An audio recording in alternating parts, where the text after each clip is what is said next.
because I'm interested to see how these banks are going to approach these renewals. Like, are they just going to send them a notice and say, hey, sign here, but by the way, we added 8 years to their mortgage? Or are they going to call them and have these one-on-one conversations? Like, what is that going to look like? Like, I have no idea. You're listening to the Ottawa Real Estate Podcast with your hosts, Paul Stevenson, David Warren, and Greg Campbell. Let's see what's going on in the world of real estate today. Hello! We're back. We're not live, but we are live with you right now in your ears if you're listening. We're here. You're listening to the Ottawa Real Estate Podcast, where we bring you the latest news and insights on the dynamic and ever-changing real estate market in Ottawa, Canada's capital city. Our show is designed, which is hilarious, to keep you informed and up to date on the trends, developments, and opportunities in the local real estate industry. Whether you're a seasoned real estate investor, a first-time home buyer, or simply curious about the market, our expert guests and hosts are here to provide you with valuable insights, tips, and strategies that can help you make informed decisions about buying, selling, or investing in Ottawa's real estate market. So sit back, relax, and join us as we explore the fascinating world of Ottawa real estate. Gentlemen, how are we doing? Bruce Buffer over there. Oh, real estate. What do we know? What do we know? What do we know? Greg, you're back. Everyone's in the city. We're all back in Ottawa. What? We're all back in Ottawa. Wow. We're kind of disappointing. To we had a good run. We had a good run. Yeah. How's everyone doing? How's the week? How's it, Greg? You must have had a busy start. I did. I had appointments on Saturday. I got back Friday. I had appointments Saturday. I was all day today, nonstop. Just got back from my last appointment to get this done. There's a lot going on. I mean, in my world, and from what I'm hearing, everything's pretty active. There's a lot of things popping off. A lot of buyers getting nervous about prices going up and multiple offers. A lot of sellers getting anxious to get on the market to compete with other listings that they know are coming up as well. So we'll see where it goes. As I say all the time, all we can do is see where it goes. Yeah, lots of I mentioned this on the show last week, but I did a webinar last week for renewals, and lots of renewal conversations happening right now, which is obviously to be expected this year. As we mentioned, 1.1 million renewals up in Canada, which is absurd. But yeah, interesting to see some of the questions. Like, people were asking some very generic questions and other ones that were very fairly complex. But I think more applications certainly coming through the door, not just for renewals, but people shopping.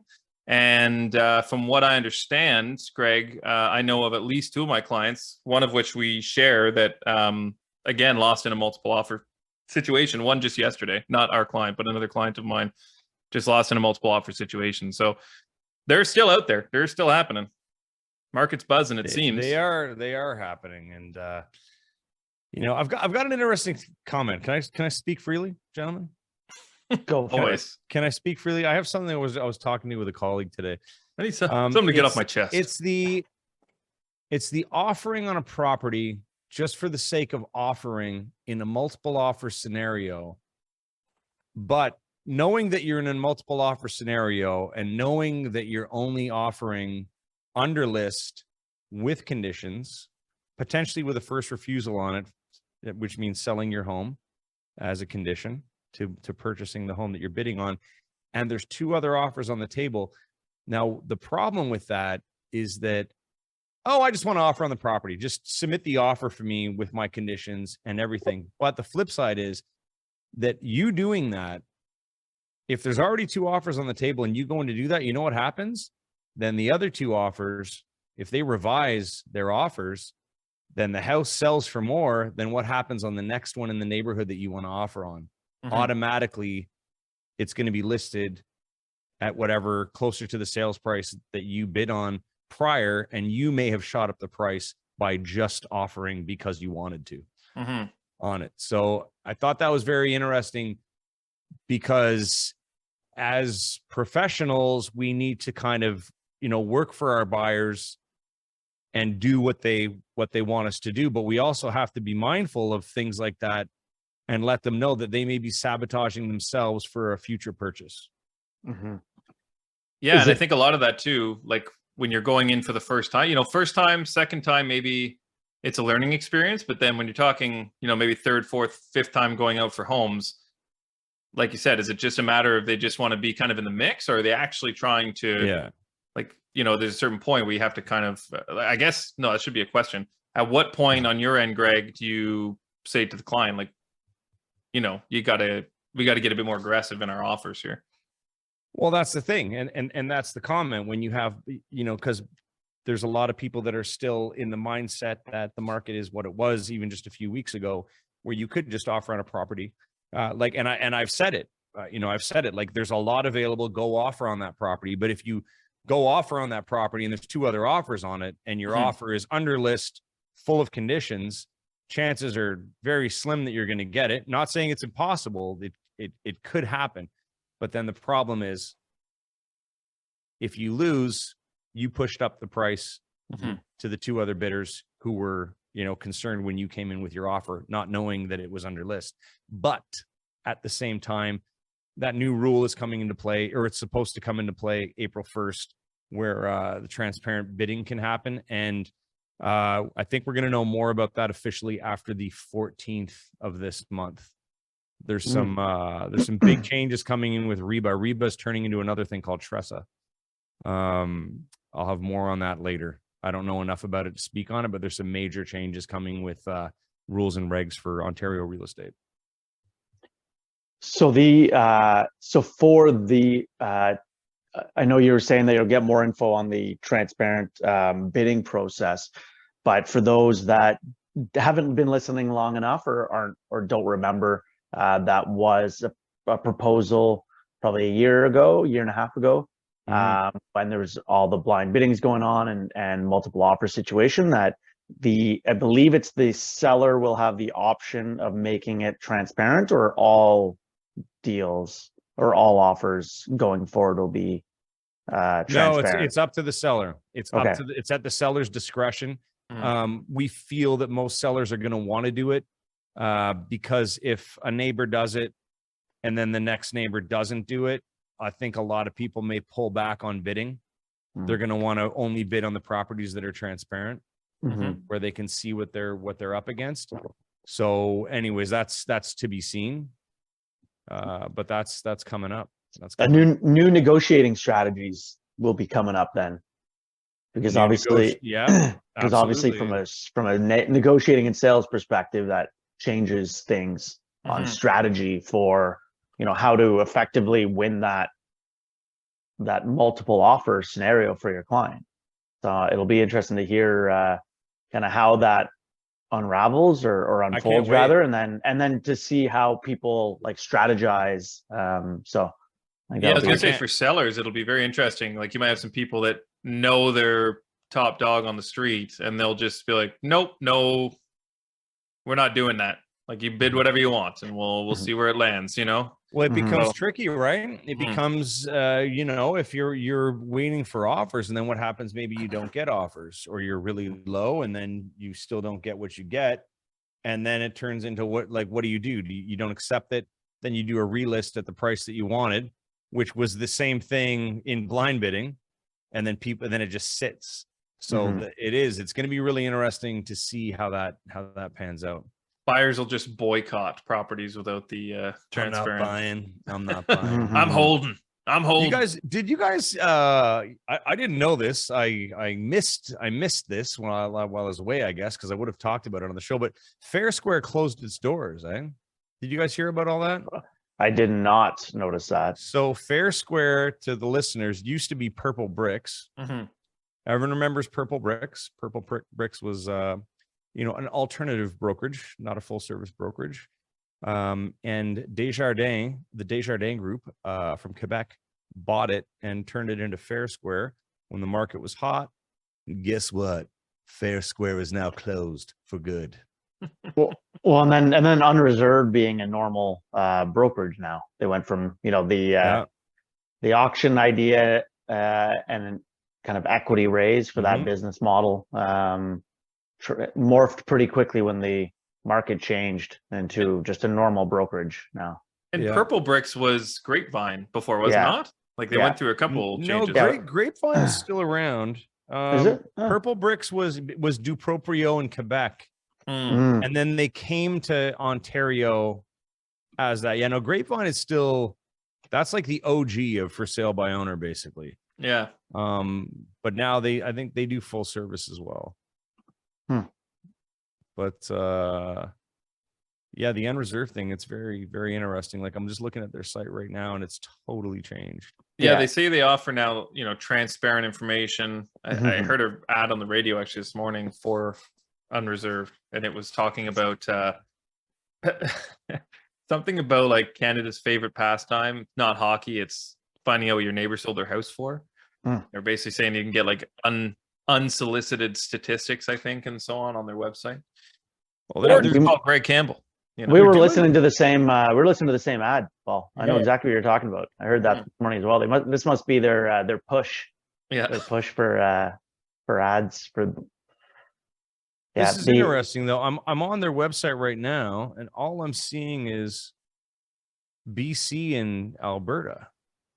No, they're still in Ottawa. There's a house around the corner for me that has a Oh, has a sold sign on it, an unreserved see it sold there. sign, but I see it there. And not there's via actually a lot in auction. Toronto. So they are national, everyone. They're doing their thing. Hey, good for them.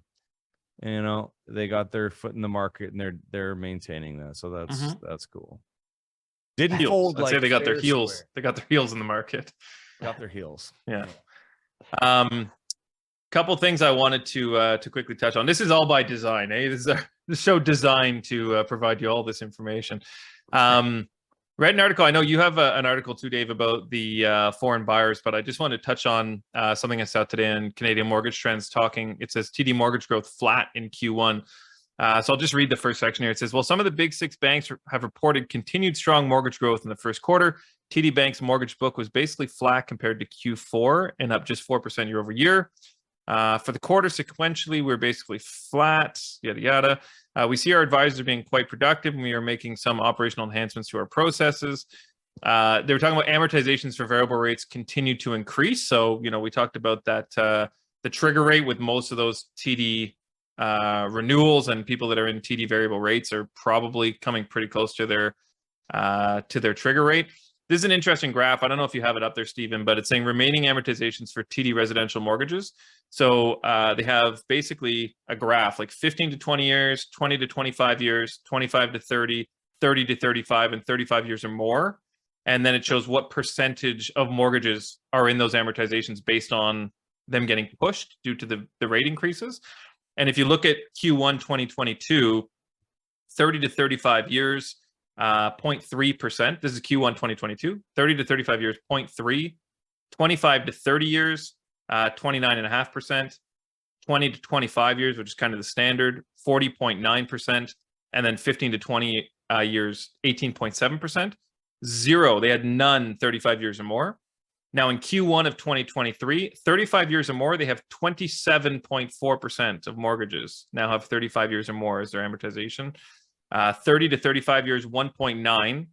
25 to 30 years, 19%. 20 to 25 years, 29%. And 15 to 20 years, 13.6%. So the 20 to 25 years and the 35 years plus are actually almost the same, which is pretty wild when you think about that. And there was an article from the same company, Canadian Mortgage Trends. They put out a lot of news articles related to mortgages, and they had one about CIBC a few days ago. And I just, as you were reading the TD one, it reminded me of what it was 5 days ago they did it on CIBC, and their rates of the percentages of 35 year plus, they're almost identical at 27%. Of their book. But it was talking about how 70% of CIBC mortgage, their portfolio, 70% of variable rate mortgage holders have hit their trigger rates and surpassed them. Yeah, and I think a lot of people, like I was talking to a friend with RBC, renewals coming up June 1st, and she said to me, she's like, our payments haven't changed. She's like, I don't know what to expect, but like our payments haven't changed over the last 5 years. So I basically said, I'm like, well, you might have a surprise when it comes time to renew, because your payment, I think they had paid down 70,000 or something since the last renewal. And I said, well, your payment may stay the same, but your amortization will have extended maybe five or 6 years, rates have gone up, your balance is lower, but your amortization certainly has been extended. So I'm waiting to hear back from her as to what that solution is, or what RBC is even providing them as a solution, because I'm interested to see how these banks are going to approach these renewals. Like, are they just going to send them a notice and say, hey, sign here, but by the way, we added 8 years to their mortgage? Or are they going to call them and have these one-on-one conversations? Like, what is that going to look like? Like, I have no idea. Like, as a broker, obviously, we're having more in-depth conversations, I think, about these renewals. But most people are just getting a notice in the mail saying, your renewal's coming up in 4 months, sign here. And may not even notice the amortization change. I don't foresee them having one-on-one conversations. No. Just from the sheer volume of mortgages that a lot of these banks have coming up, especially the larger ones like TD, Scotia, RBC, that have the predominant market share of the big banks. I don't see them having one-on-one calls. I think it's going to be a letter in the mail of, this is what the rate offer is, this is what the balance is, and and people, like you said, some people will notice that reverse amortization, that it was stretched out. But I know from TD that they basically sent an internal memo saying that we're just going to let amortize, like, people, just if they've got equity available, and that from what they originally bought on the books to where they're at now, they'll just add to the amortization and just not even talk to the client, just let it go. So to your point, they'll get a renewal letter, and they might, they might be payment's the stuck. same. Hey, payment's the same. I'll sign, not even looking at the fact that there's 8 years now left, like 8 years and then more. They're stuck, and they're very likely stuck with, that lender institution, because they might not have, if it has reversed the amortization and they're at 30 plus years based on their original loan, without maybe the value dipping at all, where they don't have the ability then to maybe move to another lender or anything like that. Or they're having to pay down that mortgage in order to move it. I've got that scenario right now of somebody that up with an alternative lender. They bought the height of the market a couple of years ago. Their house isn't valued at what they bought it for a year ago, and they're with a MIC, a mortgage investment corporation. And so they came to me and they said, what are the options? They've got to pay $37,000 out of pocket when on this, we're able to move them from MIC to, in this case, to actually TD Bank, but they're having to make that lump sum payment.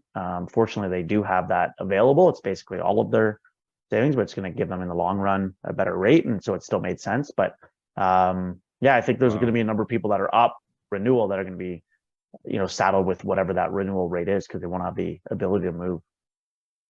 But now you guys are saying, just to be clear here, you're talking about people going up for renewal, and Paul, for your example of the 70,000, like they have 70,000 that they paid down.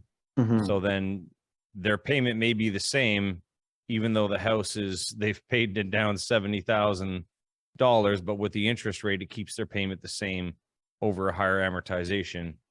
So then, there's not enough from the payment that's covering what it should be, and so they're basically, let's say it's $1,500, but $2,000 needed.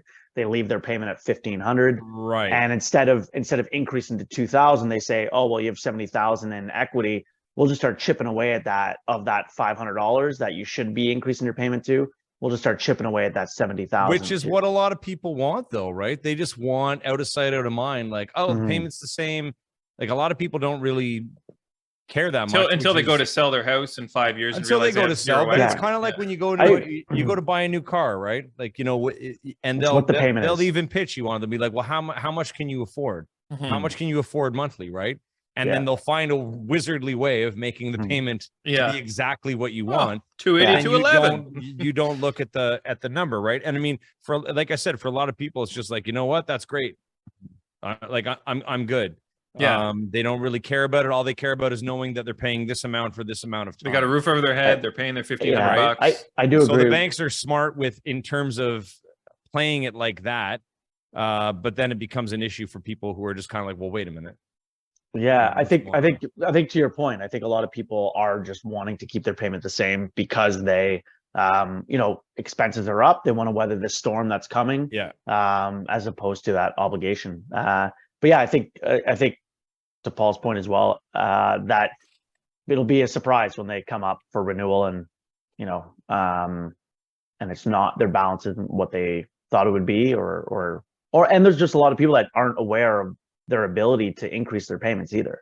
Like their bank might not have contacted them to increase their payments, or maybe they missed that letter in the mail or that email, or that notification in their online banking, which is possible as well. And they're not aware that they can increase their payment, and you can do so voluntarily. Almost all mortgages out there have that ability to increase your payments, either from a set percentage amount or up to even double what the payment is. So certainly if you are in that camp and you haven't had your payments increased, you're on a variable rate mortgage, it's, might be worthwhile for you to look at that if you have the capacity to.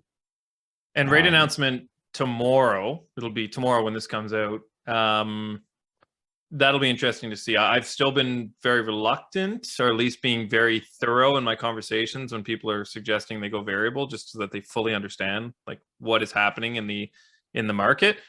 But if they halt rates this time, and I think the next one is April, Dave, next announcement. Yeah. If they don't raise rates for both of those, I think we'll see a lot more people, even though it's a higher rate, I think a lot more people going variable with the assumption that rate will drop over the next 5 years. A lot of the conversations I have are either like 1 and 2 year fixed or 5 year variable. It's and that's, people's preferences of what they're reading. And to that point, there was an article in Reuters and Bloomberg over the weekend, and polling 32 economists across Canada, asking them whether they believe the overnight rate from the Bank of Canada will be kept as it is, and they all believe that the majority was that it's going to remain as is, and no increase. So it's going up.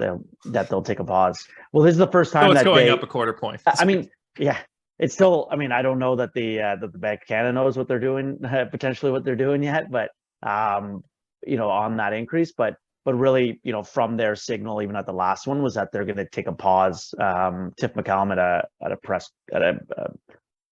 presentation, I think it was last week or the week before, said that they were looking to take a pause to see, as inflation has come down, to take a pause to see how the increases continue to ripple through the economy. So we'll see. I mean, Wednesday the 8th is the announcement. And so I think that will determine what people are looking to do. I've got a client that is closing the end of March, and we have an approval on a fixed. He's not sure whether to change it to a 2 or 3 year fixed, or a variable. We're waiting until the 8th to see if there's an increase or not. And basically on the 8th, if there's no increase, he's going variable. If there's an increase, we're going lock it in. Yeah. Yeah.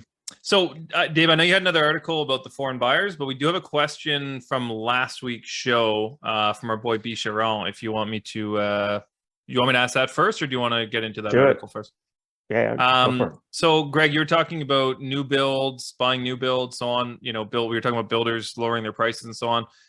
He basically said, "Isn't it risky these days to buy new builds, considering some developers are going bankrupt? And is it not true that new construction has lots of issues due to a shortage of skilled tradespeople, leading to some shoddy workmanship?" I don't know about the shortage in skilled tradespeople. Is that something you guys have heard? I mean, that's there's all that. Yeah, that's always nothing more than it usually is, I should say. It's always, they go through their stages. I've been dealing with builders where it was like that for months, and they had to, recover costs and like do repair work. Then they corrected it. They had the right people working in, and then all of a sudden they didn't have the right tradespeople working. So I don't think it's nothing new. It's been going on for years, and it'll keep going on for years.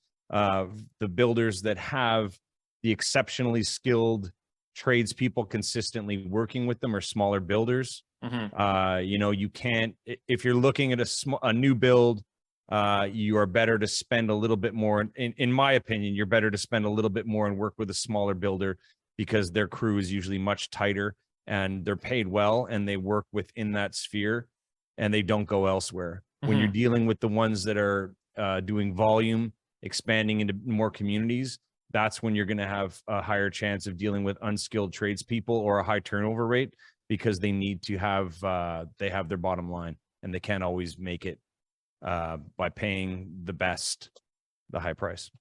And some of the new builds, at least the most recent new build purchases that I've seen, at least clients had them pushed from previous dates, but they're all closing now. Like it doesn't seem like there's any further delays. I don't know if you guys have seen anything different, but it seems like most builders are back up to Where they their were. timelines. Yeah, to their expected timelines. Unless you're Minto and Orleans, and then they're delayed a little bit. Explosion. Oh, did we touch on that? I think I sent that. A few weeks ago, but the guy was found. caught. Yeah. It was like an arson. There was actually like a charge laid. He broke in to steal water heaters and stole 2 water heaters and didn't turn off the gas line, and so it was just filling full of natural gas and obviously ignited. So what kind of charges does a guy like that get, man? It's crazy. A laundry list. It's a laundry list. Yeah. People were injured, and there's like, it's a long list. That's some serious jail time. He's going to jail. Yeah, all for a couple of water heaters that are worth like $600 each. Crack kills. Crack. Yeah. Orleans. Yeah. Yeah. On a, I think, should we touch on some of the numbers? Yeah, I can look at. I'll go over the board sure. stats here. Let's do it. Let me just bring it up here again. And guys, the market is the market.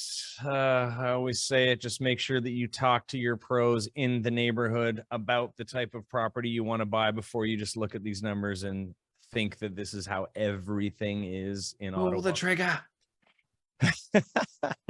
So, members of the Ottawa Real Estate Board sold 855 residential properties in February, compared to 1,411 in February 2022. That's a decrease of 39%. What a surprise. Big number, though. February sales included 633 freehold homes, down 42% from a year ago, and 222 in the condominium category, a decrease of 31%. 5-year average for total units in February is 1,157. Blah, blah, blah. We're going to see declines in transactions. Look at me. I'm the professional, blah, blah, blah, whatever, real estate board. Ken Decker, he's the president. Ken Decker's actually a great guy. On the other hand, banks holding interest rates steady. That's another thing I want to get into. I was listening to some other folks today on YouTube, some Canadian realtors and mortgage brokers talking about, they think that the rates are going to hold for a couple months, but they're going to go back up either in the summer or the fall pretty aggressively based on some things that are happening in the US. So more on that another episode, but it's very interesting what I was hearing. Yeah, I think some of that will play into depending on how much the US Fed increases their prime rate, because that hurts our if we stay and maintain the currency of Canadian to US gets hit hard, and that will affect bond rates, which then in turn affect fixed rates. So what the US does obviously does affect us, as we all know. But what in those stats that you read, Greg, I just Googled it quickly because I was curious of what the numbers were like in February of 2019, because everything is compared over, to 2022, 2021, when they were extremely crazy sales. I'm going to guess that they were probably about, like they say, the 5-year average is 1157. I'm going to guess like 2019, probably about 1,000. That's exactly what it was, 1,005. Man, I'm good. And that was an increase, and that was an increase over 2028, which was 978. 2018. And the average house price in February of 2019 was 466,000. The average residential. Imagine if you knew. And the average price now is 708. Well, 709. And for condos were 288,000. And now it's 411. And 411. And that 288 was a 5% increase over February of 2018. So yeah. Still some pretty good some pretty good gains over And the last 4 yeah, years. there's gains. And, I'm glad you brought that up, Dave, because it's, when you think of that and you look at where we're at now with the decrease over that massive fake increase last year, and with what's going on with housing in Canada, including Ottawa, how I don't see it going, but it can't go down much further. Like, so we're kind of like stuck in and around where we are now. I don't know how much higher it's going to go this year, but I don't think it's going to go down too much more again, unless, there's like an anomaly in the world that makes things change. And rates, and for those that, probably don't remember or aren't aware, that rates the end of 2019 and right before the pandemic, 5-year fixed rates were in the 3.5 to 3.65 range.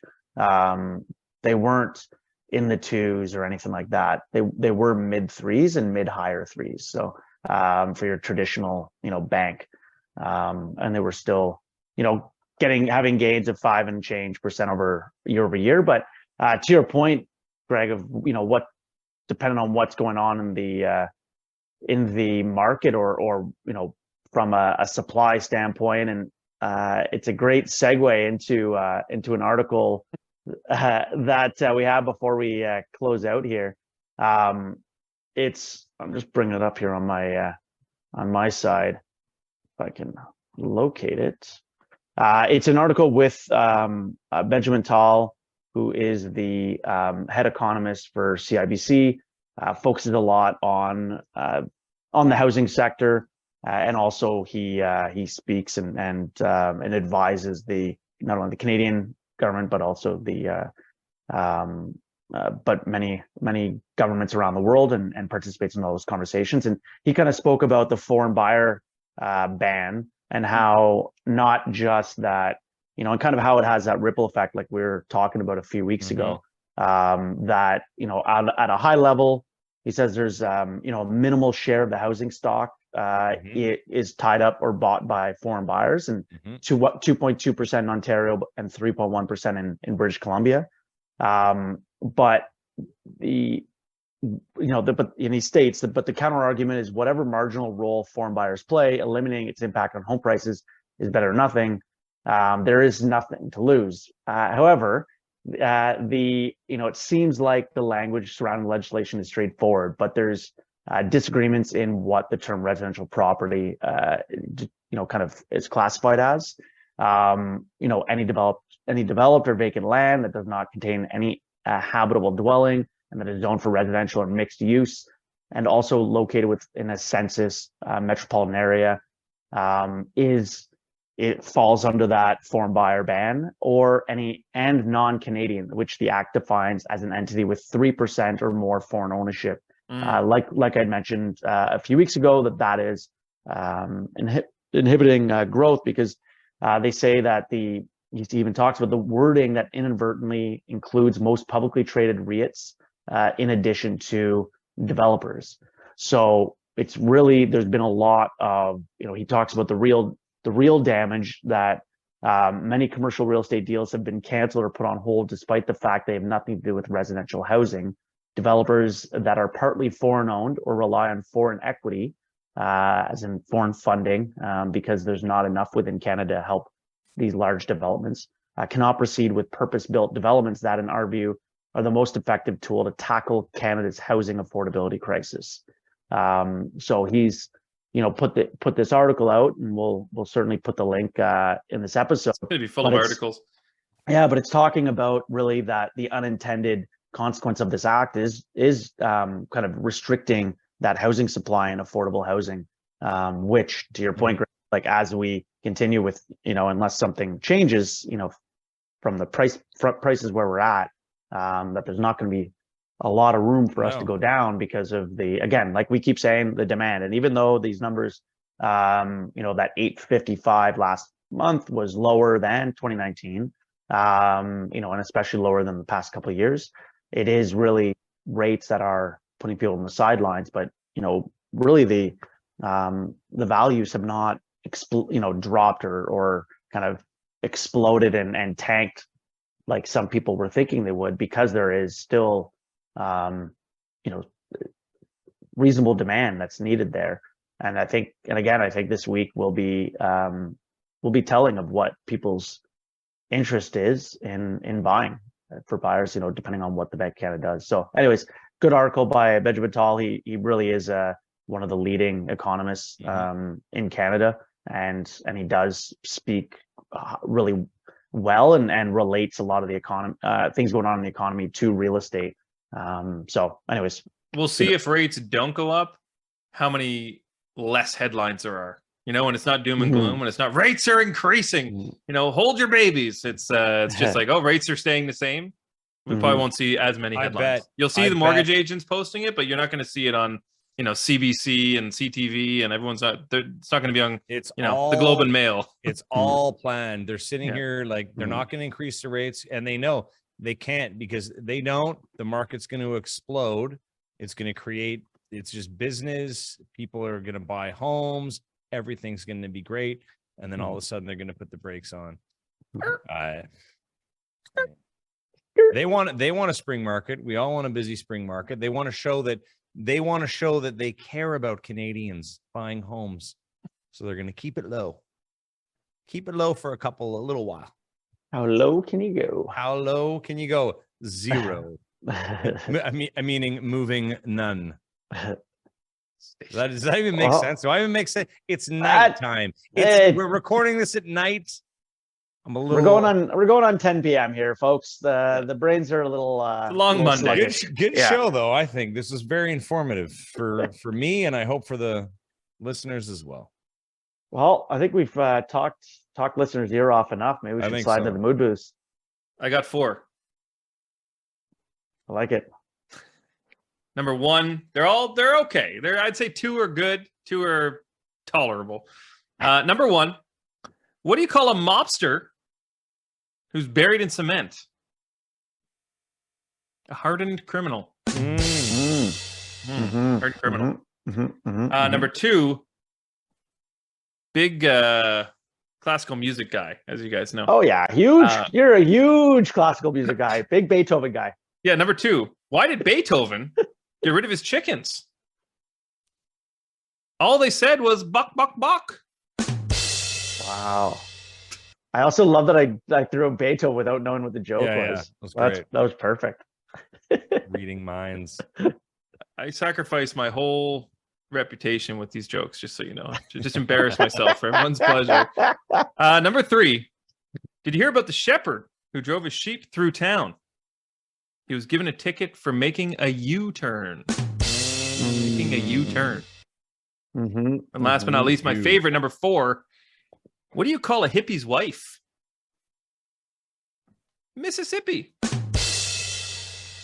Mississippi. I'd say we're 3. I think 3. I like 3 for 4. See. Well, thank you everyone for tolerating us, joining us, being here, listening, watching. Thank you. Commiserating. Enjoying. We will be back next week. We should do another live. We should do a live show every month, maybe. Maybe we'll just throw it in the comments. You want to see us live? Throw it in the comments. If not, if you haven't already, subscribe. Make sure to comment. Write any questions in the comments. We will answer them on the show. And thanks as always for your fellowship, your listening. And we'll see you soon. All right, guys. Thanks for tuning in, everyone. We hope you enjoyed today's episode. Please remember to like, share, comment, and subscribe because we'd really like that.